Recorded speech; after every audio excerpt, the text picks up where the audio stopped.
అందరూ కూడా యాక్టివ్గా పట్టణంలోని రౌడీ షీటర్లు తమ పద్ధతులు మార్చుకోకపోతే చర్యలు తప్పవని గుంటూరు జిల్లా తెనాలి డీఎస్పీ జనార్దన్ హెచ్చరించారు. అసాంఘిక కార్యకలాపాలను చేపడుతూ ప్రజలను భయభ్రాంతులకు గురిచేసే వారిపై ప్రివెంట్ డిటెన్షన్ చేపడతామని తెలిపారు. పట్టణంలో రౌడీ షీటర్గా చలామణి అవుతున్న విజయబాబు అనే వ్యక్తిని అదుపులోకి తీసుకుని కేసు నమోదు చేసినట్లు వివరించారు. రౌడీ షీటర్లు తీరు మార్చుకోకపోతే క్రమశిక్షణ చర్యలు తీసుకుంటామని స్పష్టం చేశారు. తలవర్స్ విజయబాబు అలియాస్ అప్ను అనే అతను ఇక్కడ రౌడీ షీటర్గా 2020 నుంచి చలామణి అవుతున్నాడు. ఈరోజు అతని మీద గుంటూరు జిల్లా ఎస్పీ శ్రీ సతీష్ కుమార్ ఐపీఎస్ గారి ఆదేశాల మేరకు కలెక్టర్ గారు మాకు పీడీ యాక్ట్ ప్రయోగించడానికి అనుమతి ఇచ్చారు. ఈ పీడీ యాక్ట్ ప్రకారం ఇతని మీద ఈ పీడీ యాక్ట్ మేము పెట్టింది ఏంటంటే, ఇతనికి 2018లో ఒక రేప్ కేసు పోక్సో అంటే ఒక మైనర్ బాలికని రేప్ చేసిన కేసులో 2018లో జైలుకి వెళ్ళి వచ్చాడు. తర్వాత జైలుకి వచ్చిన తర్వాత 2020 నుంచి ఇతను నేర చరిత్ర స్టార్ట్ అయ్యింది.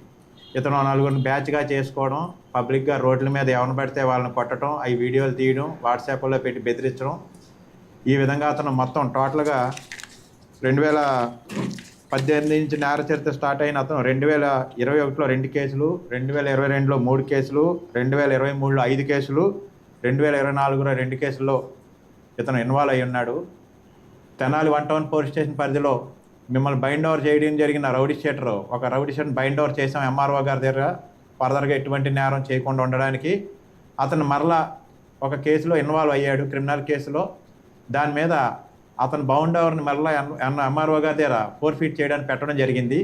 అతను 2 లక్షలకు బౌండ్ ఓవర్ అయ్యి ఉన్నాడు. ఆ 2 లక్షల రూపాయలు కట్టమని ఎంఆర్ఓ గారి దగ్గర అతను ప్రొడ్యూస్ చేయడం జరిగింది.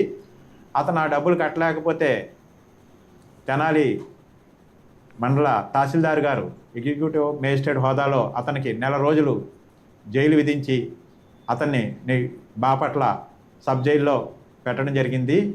ఈ విధంగా మీరు బైండ్ ఓవర్ అయినా ఏం కాదులే, పీడీ యాక్ట్ అంటే ఏం కాదులే అనే పరిస్థితులు లేవు. మీరందరూ కూడా సక్రమంగా మెరిగి మీరు మంచిగా ఉండి మీ రౌడీ షీట్లు తీపించుకొని ఎటువంటి నేరాల్లో ఉండకుండా ఉంటేనే మీ పరిస్థితులు బాగుంటాయి. లేని అట్లా అందరి మీద కూడా ఇదే రకమైన క్రమశిక్షణా చర్యలు తీసుకుంటూ శాంతి భద్రతల విఘాతం కలగకుండా చూసుకోవడం అనేది ప్రభుత్వ ప్రథమ కర్తవ్యంగా ఉంది.